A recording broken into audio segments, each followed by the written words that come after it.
ముందుగా భరణి టీవీ ప్రేక్షకులకందరికీ శుభాశీస్సులు.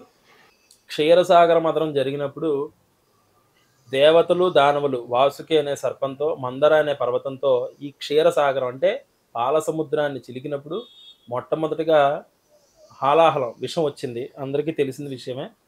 ఆ విషాన్ని పరమేశ్వరుడు స్వీకరించాడు. తరువాత వినాయకుడి యొక్క పూజ అంటే గణపతి పూజ చేయకుండా మీరిది చేయడం వల్ల ఈ విధంగా జరిగింది అని జెప్పి, మీరు గణపతి పూజ చేసి ఏ కార్యక్రమాలను ప్రారంభించాలని సృష్టి ఆది నుంచి వచ్చిన ఆది దైవం గణపతి అని జెప్పి పరమేశ్వరుడు చెప్పడం వల్ల అప్పుడు వారి వారి యొక్క పద్ధతుల్లో అంటే కొంతమంది దక్షిణాచారం, కొంతమంది వామాచారం అని ఉంటాయి. అంటే ఎడమ చేత్తో చేసే పద్ధతులు వామాచారం, కుడి చేత్తో చేసుకునే పద్ధతి దక్షిణాచారం అని చెప్పబడటం జరుగుతుంది శాస్త్రంలో.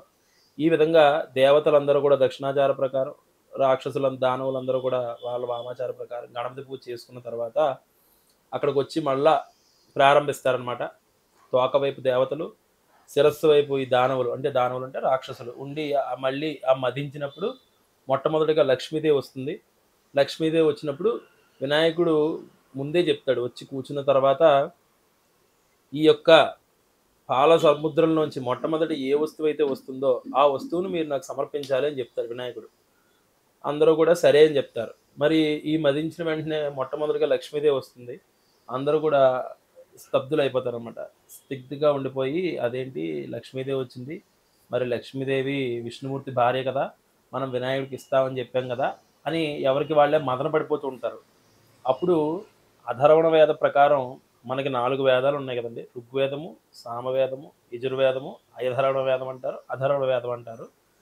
ఈ అధర్వణ వేద ప్రకారం గణపతే మూలం.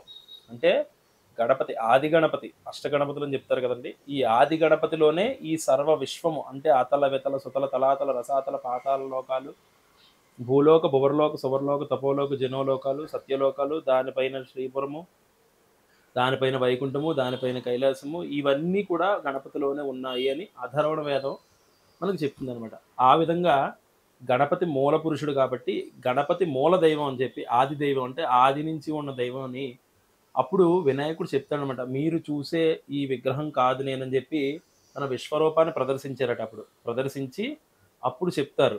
నేను లక్ష్మీదేవిని నా తల్లిగా భావించి స్వీకరిస్తున్నాను అని చెప్పి అప్పటి నుంచి వచ్చిన అవతారమే లక్ష్మీ గణపతి అవతారం అనమాట.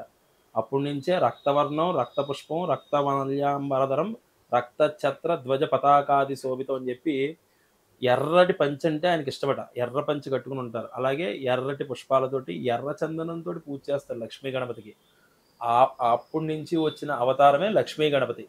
అందుకే ఎప్పుడైనా గుర్తుపెట్టుకోండి, ఒక వ్యక్తికి భార్య ఎడమ చేతి పక్క ఉంటుంది. తల్లి కుడి చేతి వైపు ఉంటుంది. కాబట్టి మీరు ఏ లక్ష్మీ గణపతి విగ్రహాన్ని చూడండి, లక్ష్మీదేవి వినాయకుడు కుడి పక్క ఉంటుంది. మీరు కావాలంటే అబ్జర్వ్ చేసుకోవచ్చు ఎవరైనా సరే. కాబట్టి ఆ రోజు నుంచి తల్లిగా భావించి వినాయకుడు ఆ లక్ష్మీదేవిని తీసుకున్నారనమాట. అంటే లక్ష్మీ గణపతి అవతారం అప్పటి నుంచి వచ్చింది.